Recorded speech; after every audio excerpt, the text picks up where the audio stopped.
Education Director at Nashville Shakes, and I directed the production that you are about to see. Woo-hoo! I have a few thank yous to share before we get started. Thank you to West End United Methodist Church for sharing this amazing theater space with us, both for our rehearsals and for these performances today. We also want to thank the Tennessee Arts Commission and Ingram Charities for their season support. To give you a little context about this show and this production, this tour runs for 3 weeks, so they are about to embark on their third and final week, starting on Monday. And over the course of the entire tour, they will perform 20 shows for over 2,000 students across the state, really.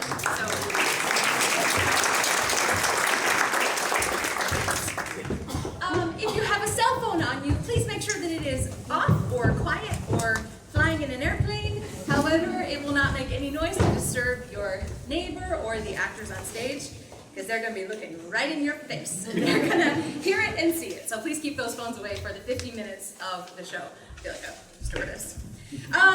I regret to inform you that our program has left out 2 of our players, but both actors, this is not true, but I would like to think that both actors would happily recite their bios to you in the foyer after the show.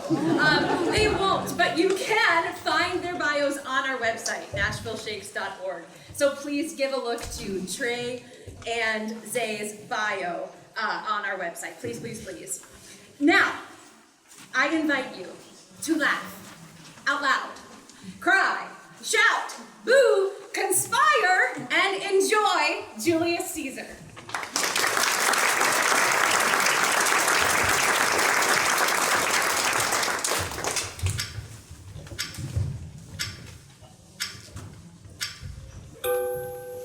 When Caesar says do this, it is performed.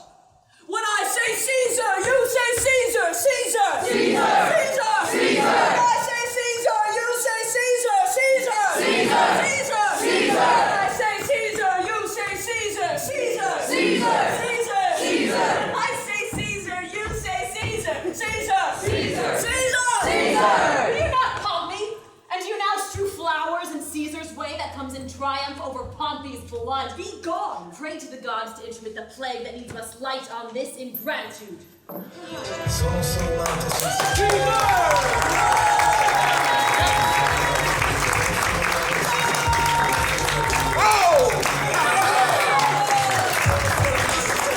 Get on and leave no ceremony out.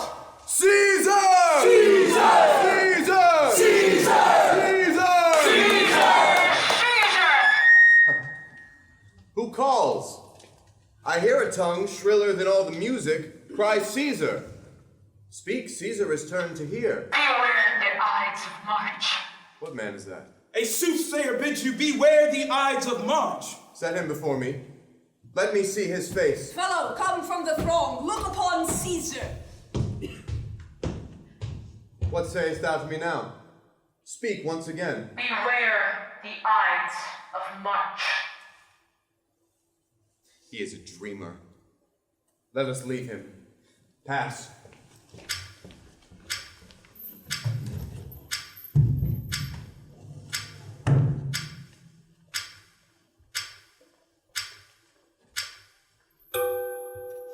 Will you go see the order of the course? Not I. I pray you, do. I am not gamesome. I'll leave you. Brutus, you bear too stubborn and too strange a hand over your friend that loves you. Cassius, be not deceived.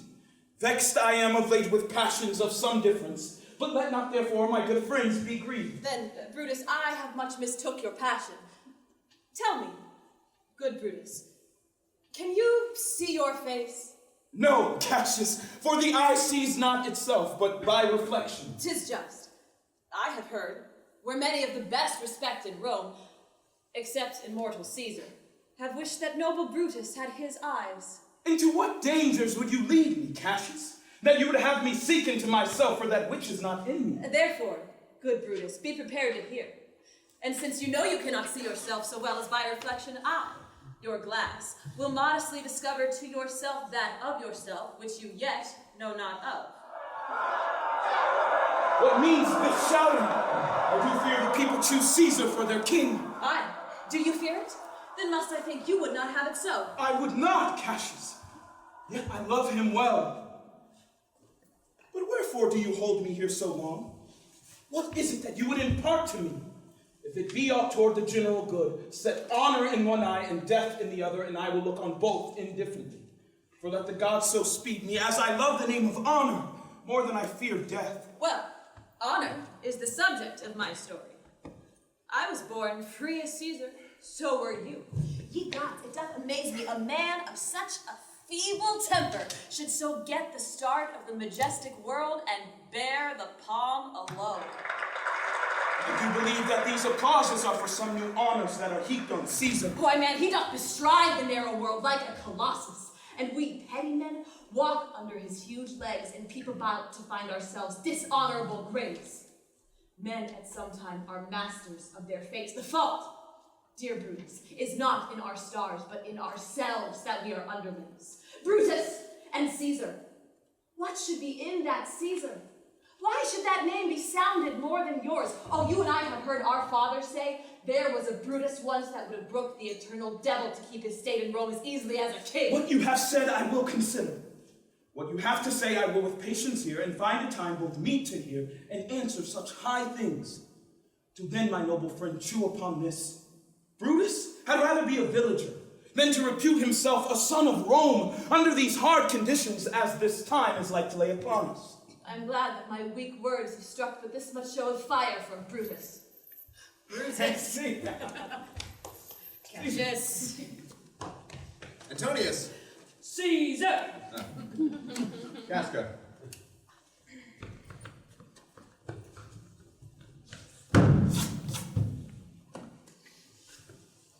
Let me have men about me that are fat. Young Cassius has a lean and hungry look. He thinks too much. Such men are dangerous. Fear him not, Caesar. He's not dangerous. He's a noble Roman and well given. Would he were fatter, but I fear him not. He is a great observer, and he looks quite through the deeds of men. He loves no plays as thou dost, Antony. He hears no music. Seldom he smiles, and smiles in such a sort as if he mocked himself and scorned his spirit that could be moved to smile at anything, and therefore is he very dangerous.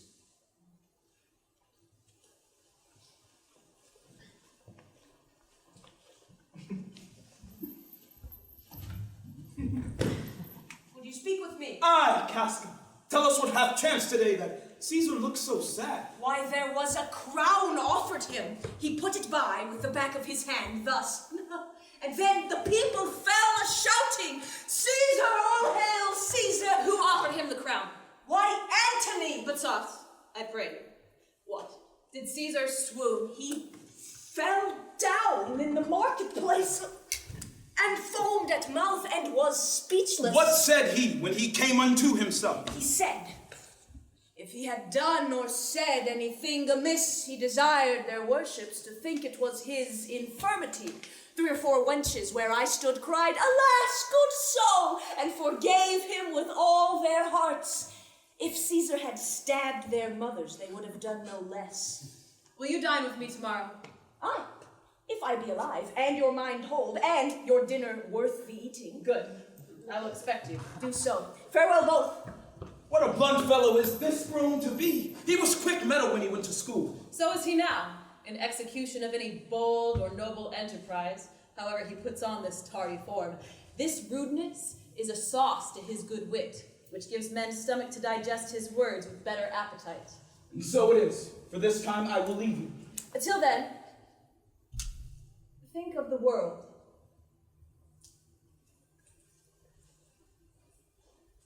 I will this night, and at his windows throw writings, all tending to the great opinion that Rome holds of Caesar's name, wherein obscurely Caesar's ambition shall be glanced at. And after this, let Caesar seat him sure, for we will shake him, or worse days endure.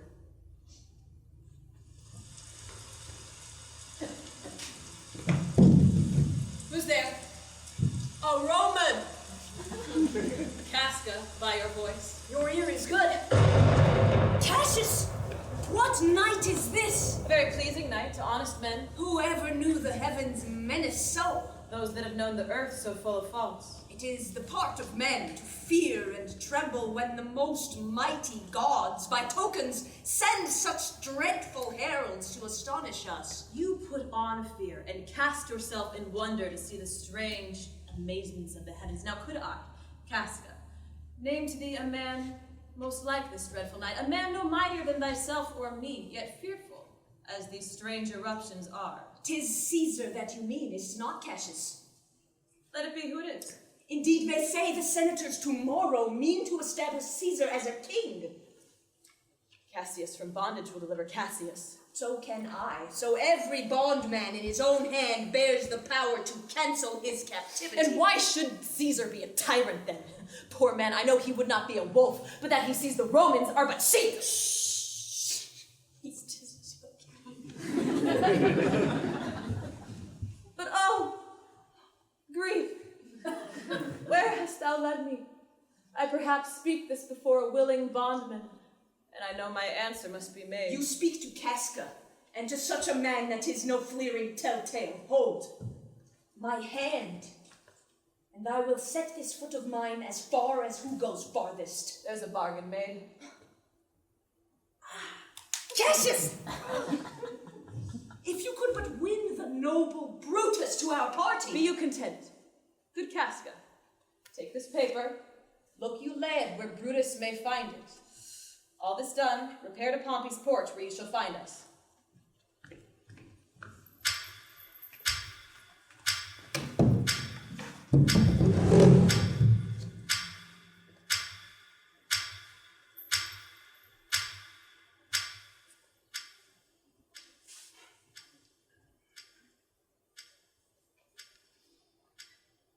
It must be by his death.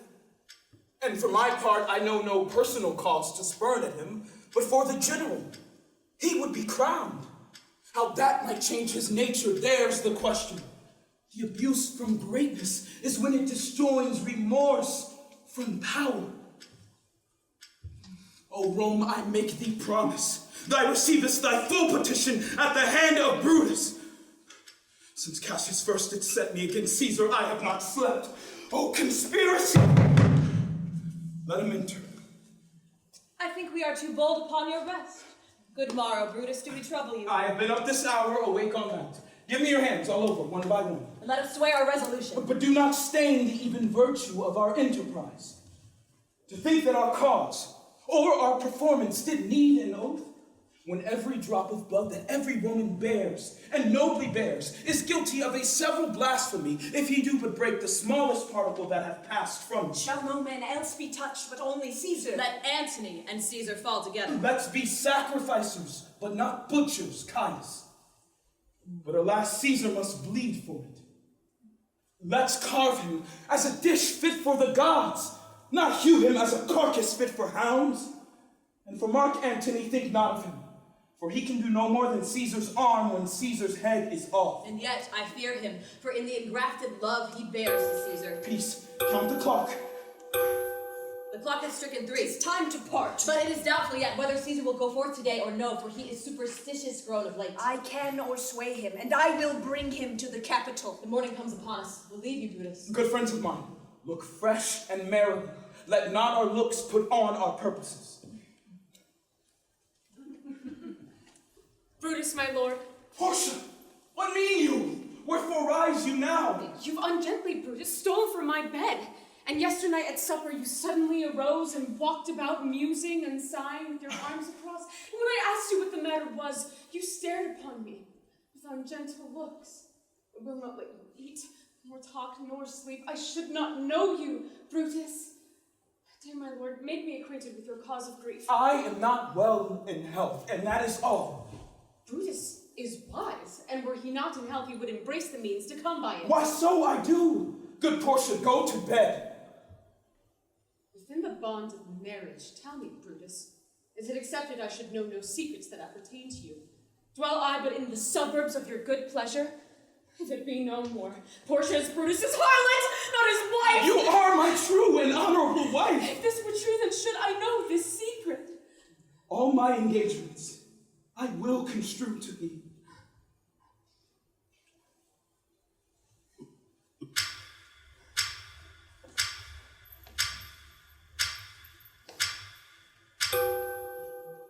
Nor heaven nor earth have been at peace tonight. You shall not stir out of your house today. Caesar shall forth. The things that threatened me now look but on my back. When they shall see the face of Caesar, they are vanished. Caesar, I never stood on ceremonies, yet now they fright me. There is one within, recounts most horrid sight seen by the watch. Fierce, fiery warriors fought upon the clouds which drizzled blood upon the Capitol. The noise of battle hurtled in the air. Horses did neigh, and dying men did groan, and ghosts did shriek and squeal about the streets. Oh, Caesar! These things are beyond all use, and I do fear them. What can be avoided whose end is purposed by the mighty gods? Yet Caesar shall go forth, for these predictions are to the world in general as to Caesar. Cowards die many times before their deaths. The valiant never taste of death but once. Of all the wonders that I yet have heard, it seems to me most strange that men should fear, seeing that death, a necessary end, will come when it will come. What say the oracles?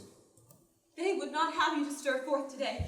Plucking the entrails of an offering forth, they could not find a heart within the beast. The gods do this in shame of cowardice. Caesar should be a beast without a heart if he should stay at home today for fear. No! Caesar shall not. Danger knows full well that Caesar is more dangerous than he, and Caesar shall go forth. Alas, my lord, your wisdom is consumed in confidence. Do not go forth today. Call it my fear that keeps you in the house and not your own. We'll send Mark Antony to the Senate, and he shall say you are not well today. Let me upon my knee prevail in this.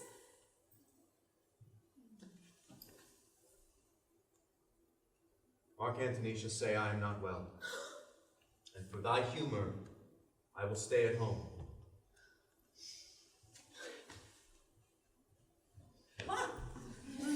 Here's Casca. You shall tell them so. Caesar, all hail! Good morrow, worthy Caesar. I come to fetch you to the Senate House. And you are come in very happy time to bear my greetings to the senators and tell them that I will not come today. Cannot is false, and that I dare not, falser. I will not come today. Tell them so, Casca. Say he is sick. Shall Caesar send a lie? Have I in conquest stretched mine arm so far to be afraid to tell gray beards the truth?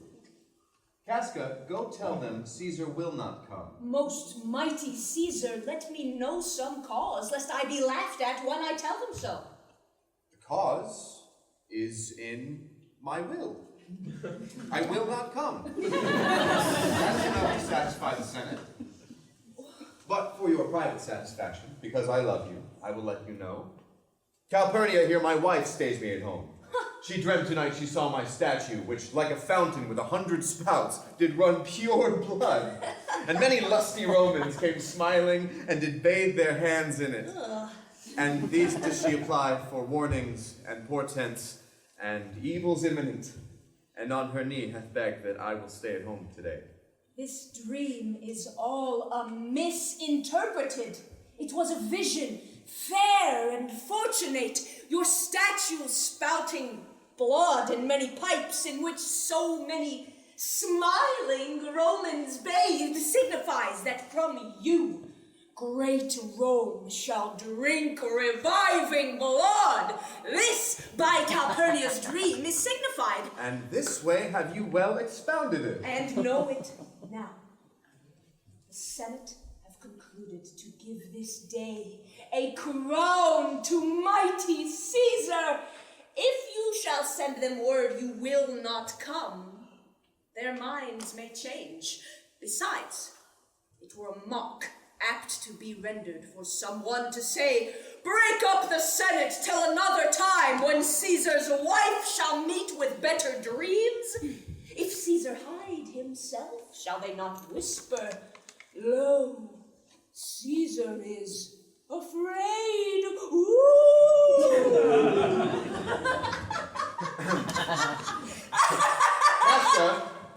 Pardon me, Caesar, for my dear, dear love to your proceeding bids me tell you this, and reason to my love is liable. How foolish do your fears seem now, Calpurnia? I am ashamed I did yield to them. Oh, look where Brutus now has come to fetch me. Good morrow, Caesar. Tomorrow, Brutus, are you stirred so early too? What is the clock? Caesar, 'tis struck an 8. I thank you for your pains and courtesy. See, Antony, who revels long a night, is notwithstanding up. Good morrow, Antony! So too, most noble Caesar. Bid them prepare within. I am to blame to be thus waited for. I have an hour's talk in store for you. Be near me that I may remember you. Caesar, I will. And so near will I be that your best friends shall wish I had been further. And we, like friends, will straightway go together. O Caesar, the heart of Brutus grieves to think upon.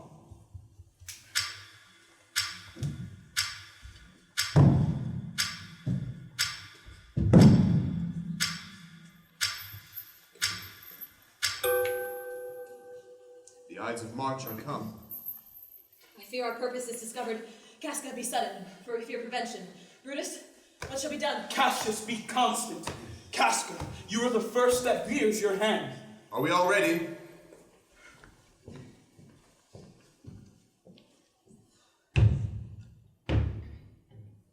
What is now amiss that Caesar and his Senate must redress?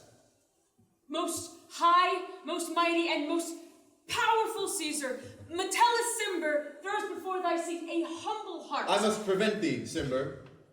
These couchings and these lowly courtesies might fire the blood of ordinary men.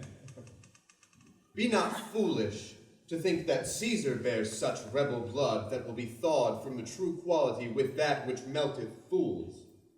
Thy brother by decree is banished. If thou dost bend and pray and fawn for him, I spurn thee like a cur out of my way. No, Caesar doth not wrong, nor without cause will he be satisfied. Is there no voice more worthy than my own to sound more sweetly in great Caesar's ear for the repealing of my banished brother? I kiss thy hand, but not in flattery, Caesar, desiring thee that Publius Cimber may have an immediate freedom of repeal. What, Brutus? Caesar, pardon, Caesar. As low as to thy foot does Cassius fall, to beg enfranchisement for Publius Cimber. I could be well moved if I were as you. If I could pray to move, prayers would move me.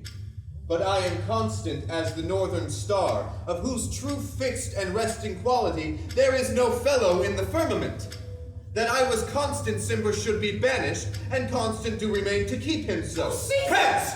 Wilt thou lift up Olympus? Great Caesar! Doth not Brutus bootless kneel? Speak hands for me!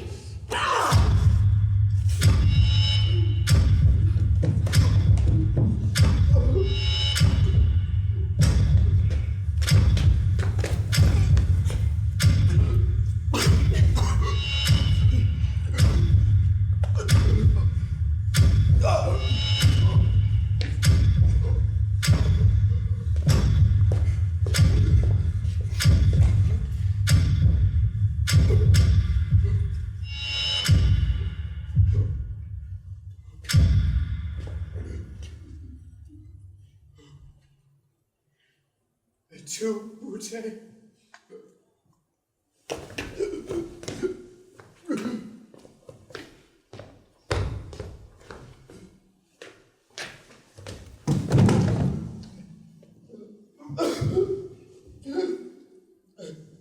Then fall, Caesar.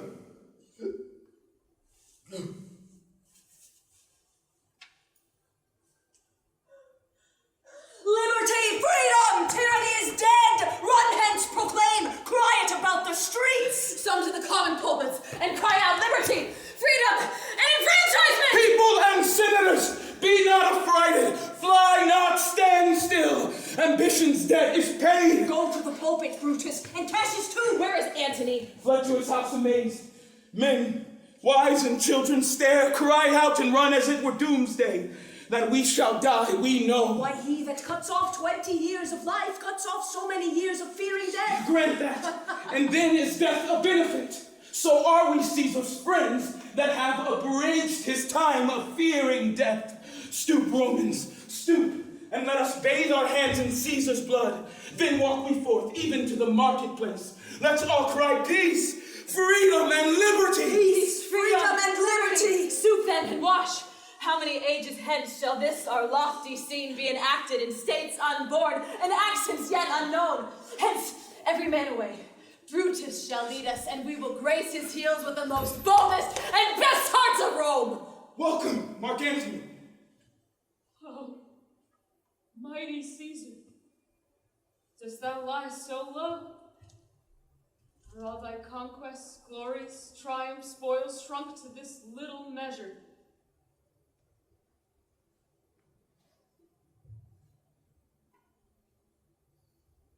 Fare thee well. I know not, gentlemen, what you intend, but I do beseech ye, now, whilst your purpled hands do reek and smoke, fulfill your pleasure. Live 1,000 years, I shall not find myself so apt to die. Oh, Antony, beg not your death of us. Though now we must appear bloody and cruel, our hearts you see not.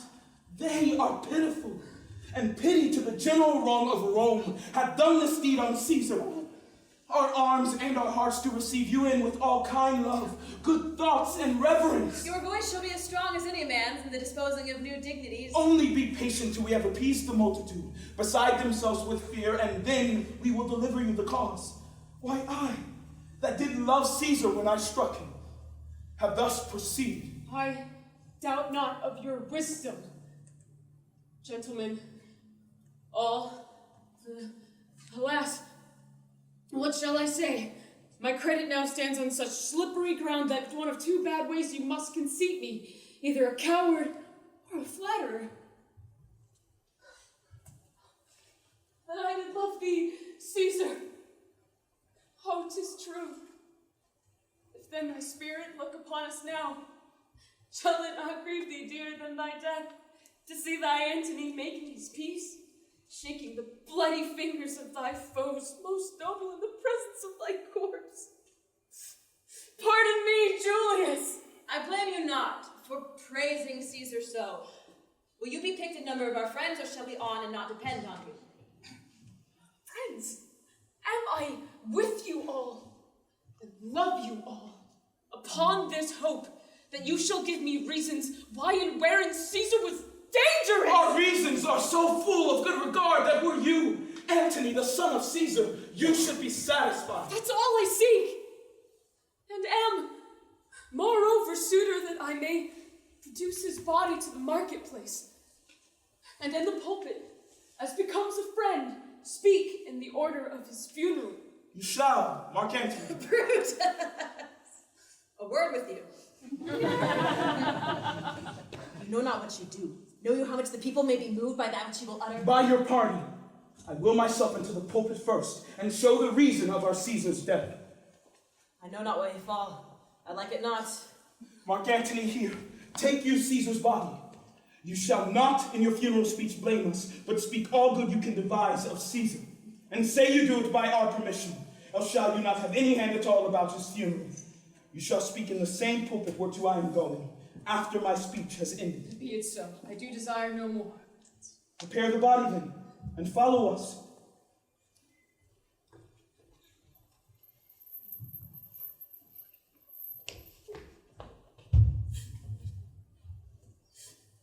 Oh, pardon me, thou bleeding piece of earth, that I am meek and gentle with these butchers. Thou art the ruins of the noblest man that ever lived in the tide of times. Woe to the hand that shed this costly blood. Over thy wounds, now do I prophesy. A curse shall light upon the limbs of men. Domestic fury and fierce civil strife shall cumber all the parts of Italy. And Caesar's spirit, ranging for revenge, shall in these confines, with a monarch's voice, cry havoc and let slip the dogs of war. Sir! You serve Octavius Caesar, do you not? I do, Mark Antony. Caesar hath writ for him to come to Rome. He did receive his letters and is coming, and bid me say to you by word of mouth, Caesar! Passion icing is catching. From mine eyes, seeing those beads of sorrow stand in thine, began to water. Is thy leader coming? He lies tonight within 7 leagues of Rome. Here is a mourning Rome, A dangerous Rome. No Rome of safety for Octavius yet. Yet, stay a while till I have borne this corpse into the marketplace. And there shall I try in my oration how the people take the cruel issue of these bloody men. Thou shalt discourse to young Octavius of the state of things. Lend me your hand.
Silent.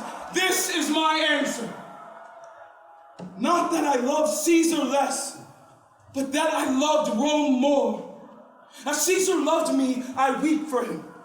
As he was fortunate, I rejoice at it.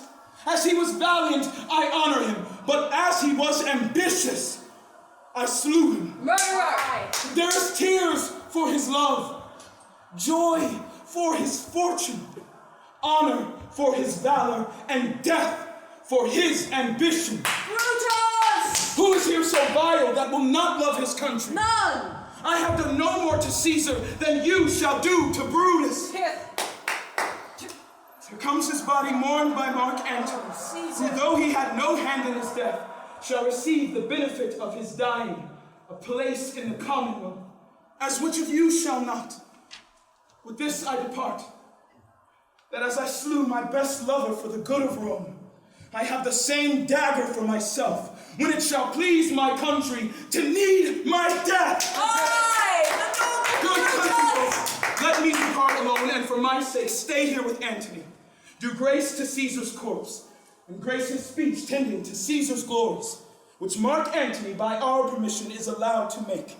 I do entreat you not a one depart, save I alone till Antony have spoke. Brutus, wait! Stay! Brutus, wait! For Brutus' sake, I am beholden to you. Brutus, Romans, Romans, countrymen, lend me your ears. I come to bury Caesar, not to praise him. He was my friend, faithful and just to me. But Brutus says he was ambitious. Aye! And Brutus is an honorable man. Aye! He hath brought many captives home to Rome, whose ransoms did the general coffers fill. Did this in Caesar seem ambitious? When that the poor have cried, Caesar hath wept. Oh. Ambition should be made of sterner stuff. Yet Brutus says he was ambitious. And Brutus is an honorable man. Well, you all did see that on the Lupercal, I thrice presented him a kingly crown, which he did thrice refuse. That's true. He did refuse the crown. Was this ambition? Yet Brutus says he was ambitious. And sure, he is an honorable man. I speak not to disprove what Brutus spoke, but here I am to speak what I do know. Speak! You all did love him once, not without cause. So what cause withholds you then to mourn for him? How judgment art fled to brutish beasts, and men have lost their reason. Bear with me. My heart is in the coffin there with Caesar, and I must pause till it come back to me. Methinks there is much reason in his saying. Caesar has had great wrong. Has he? I fear there will a worse come in his place. Mark ye his words. He would not take the crown, therefore 'tis certain he was not ambitious. If it be found, some will dear abide it. Poor soul, his eyes are red as fire with weeping. There's not a nobler man in Rome than Antony. Oh, now mark him. He begins again to speak. Oh, Romans, if I were disposed to stir your hearts and minds to mutiny and rage, I should do Brutus wrong and Cassius wrong. I will not do them wrong. Hear the noble Antony, hear them noble, all and will die with him. They that have done this deed are honorable. What private griefs they have, alas, I know not, that made them do it. They will no doubt with reasons answer you. I am no orator, as Brutus is. I tell you that which you yourselves do know, and show you sweet Caesar's wounds pour dumb mouths and bid them speak for me. But were I Brutus, and Brutus Antony, I would ruffle up your spirits and move the stones of Rome to ride and mutiny. Mutiny will burn the house of Brutus. Away then, come, seek the Yet hear me, countrymen, yet hear me speak. Peaceful, hear Antony, most noble Antony. Why, friends, you go to do you know not what, wherein hath Caesar thus deserved your loves. But here is a parchment with the seal of Caesar. I found it in his closet. 'Tis his will. To every Roman citizen he gives, to every several one, $15,000.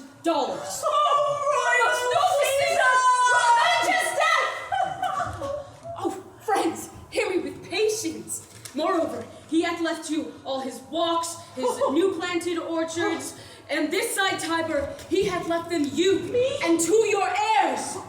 Forever! Oh, Caesar! There was a Caesar! When comes such another? Never!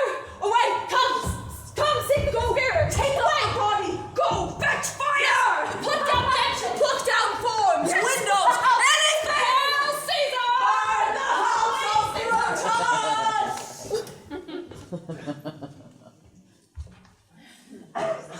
Now let it work. Mischief thou art afoot. Take thou what course thou wilt. How now, fellow? Sir, Octavius is already come to Rome. Where is he? He and Lepidus are at Caesar's house. Thither will I straight to visit him. I heard him say, Brutus and Cassius are rid like madmen through the gates of Rome. Belike they had some notice of the people, how I had moved them. Bring me to Octavius.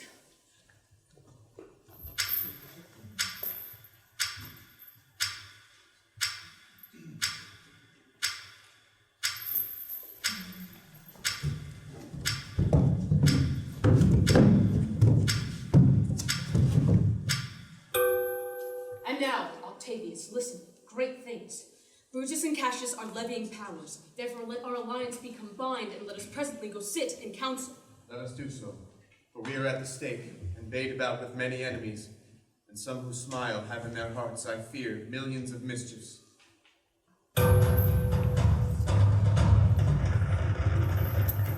You love me not. I do not like your faults. A friendly eye could never see such faults. A flatterers would not, though they do appear as huge as high Olympus.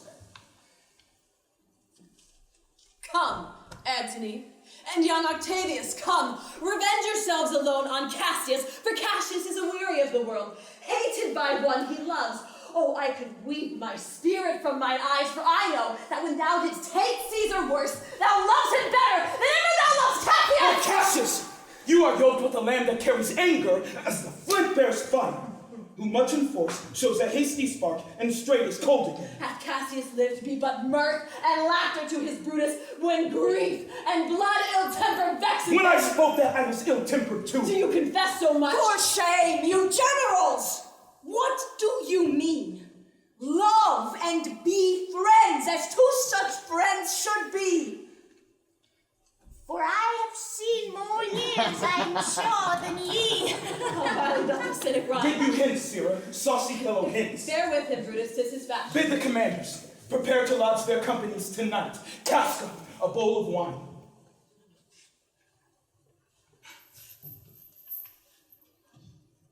I did not think you could have been so angry. Oh, Cassius, I am sick of many griefs. Portia is dead. Portia, She is dead. upon what sickness? Impatient of my absence, and her attendants absent, swallowed fire. Oh, dear mortal God. Speak no more of her. Give me a bowl of wine. In this I bury all unkindness. Cassius. My heart is thirsty for that noble pledge.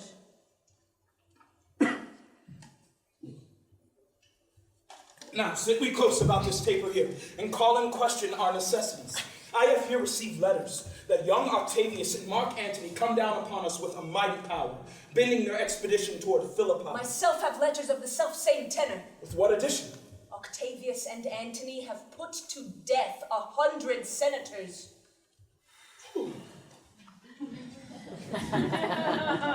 Well, to our work alive. What do you think of marching to Philippi presently? I do not think it good. Your reason? 'Tis better that the enemy seek us. So shall he waste his means, weary his soldiers, doing himself offense, whilst we lying still are full of rest, defense, and nimbleness. Good reasons must of force give place to better. Hear me, good brother. You must note beside, our legions are brimful, our cause is ripe, the enemy increaseth every day. There is a tide in the affairs of men, which taken at the flood leads on to fortune. Omitted, all the voyage of their life is bound in shallows and in miseries. On such a full sea are we now afloat, and we must take the current when it serves, or lose our ventures. Then, with your will, go on. We'll along ourselves and meet them at Philippi. The deep of night has crept upon our talk, and nature must obey necessity, which we will nurture with a little rest. There's no more to say. No more. Good night. Early tomorrow we rise, and hence. Good night, and good repose.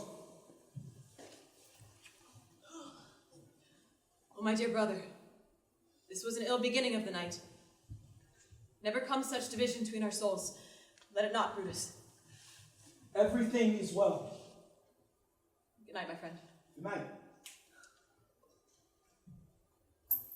Where is thy instrument?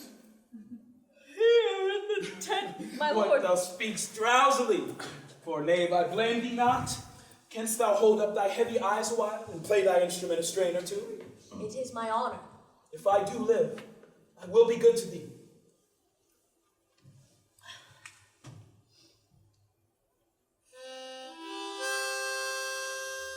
This is a sleepy tune.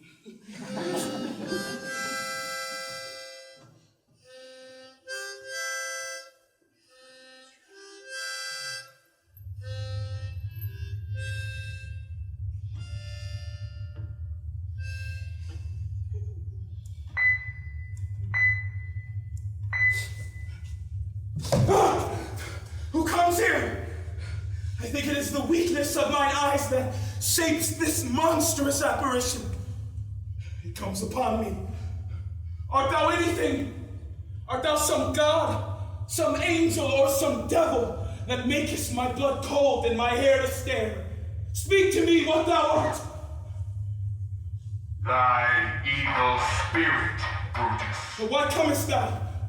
to tell thee thou shalt see me at Philippi. Well, then I shall see thee again. Aye, at Philippi. Well, then I shall see thee at Philippi then. Now I have taken heart, thou vanishest. No spirit, I would hold more talk with thee. Casca, awake! The notes, my lord, are false. He thinks he still is at his instrument. My lord. Didst thou dream, Casca, that thou so criedst out? My lord, I do not know that I did cry. Yes, that thou didst. Didst thou see anything? Nothing, my lord. Go, and commend me to my brother Cassius. Bid him set on his powers betimes before, and we will follow. It shall be done, my lord. Octavius Caesar, lead your battle softly on, upon the left hand of the even field. Upon the right hand I, keep thou the left. Why do you cross me? I do not cross you, but I will do so. They stand and would have parleys. Stand fast. Mark Antony, shall we give sign of battle? No, Caesar. We will answer on their charge. Make forth. The generals would have some words. Stir not until the signal. Words before blows. Is it so, countrymen? Not that we love words better, as you do. Good words are better than bad strokes, Octavius. In your bad strokes, Brutus, you give good words. Witness the hole you made in Caesar's heart, crying, "Long live! Hail Caesar!" The posture of your blows are yet unknown, but for your words they rob the hydra bees and leave them honeyless. Not stingless, too. Oh yes, and soundless too. For you have stolen their buzzing, Antony, and very wisely threat before you sting. Villains, you did not so when your vile daggers hacked one another in the sides of Caesar, and bowed like bondmen, kissing Caesar's feet, whilst damned Casca, like a cur behind, Caesar on the neck. Oh, you flatterers, flatterers! Now, Brutus, think yourself. This tongue had not so offended today, my Cassius have ruled. Come, the cause.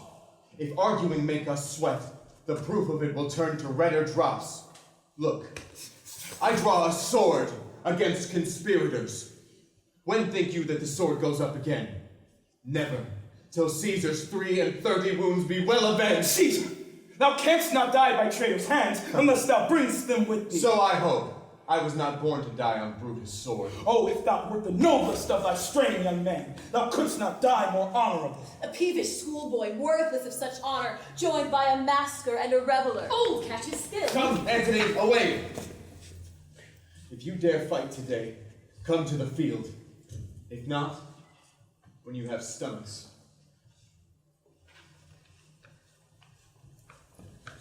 Woo! Woo!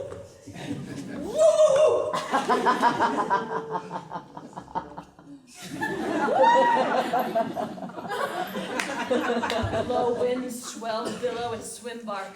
The storm is up, and all is on the hazard. Oh, Casca, hark a word with you. What says my general? Be thou my witness, that against my will, as Pompey was, am I compelled to set upon one battle all our liberties.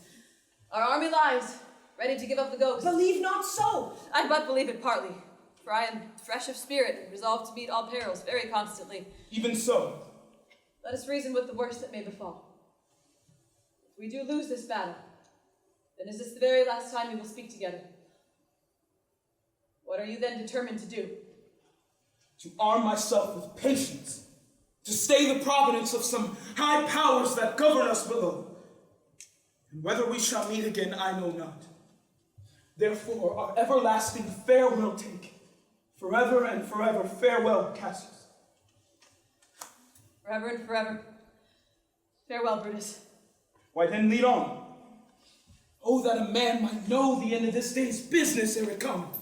But it sufficeth that the day will end, and the end is known. Come home, away.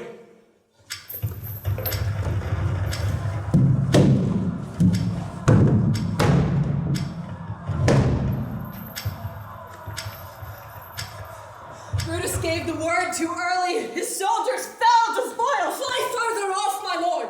Fly further off. Mark Antony is in your tents, my lord. Fly therefore. Noble Cassius, fly far off. Come down. Behold no more. Coward that I am to live so long. Come hither, Sirrah. And when my face is covered, as 'tis now, guide thou the sword.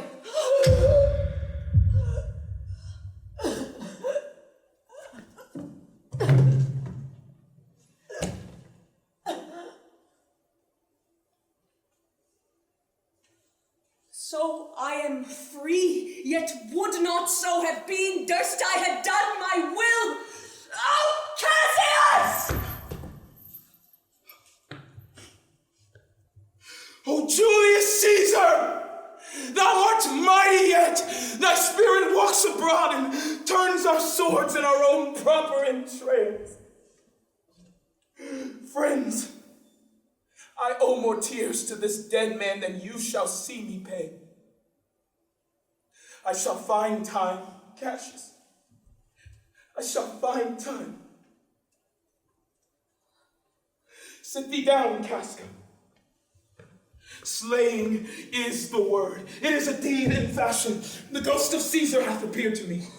I know my hour is come. Not so, my lord. Nay, I am sure it is. Thou seest the world, dear Casca. How it goes. Our enemies have beat us to the pit. Hold down my sword and turn away thy face. That's not an office for a friend, my lord. I shall have glory by this losing day, more than Octavius and Mark Antony by this vile conquest shall attain unto. Thou art a fellow of good respect. Thy life hath had some snatch of honor in it. Hold down my sword and turn away thy face. Give me your hand first.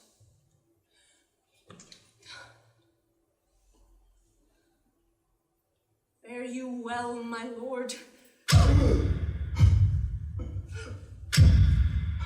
Farewell. Good. Casca. What man is that?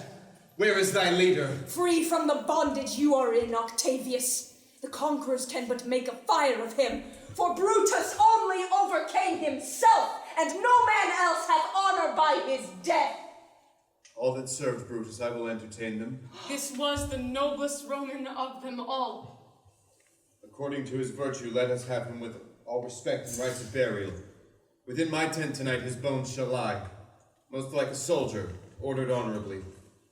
So call the field to rest, and let's away, to part the glories of this happy day.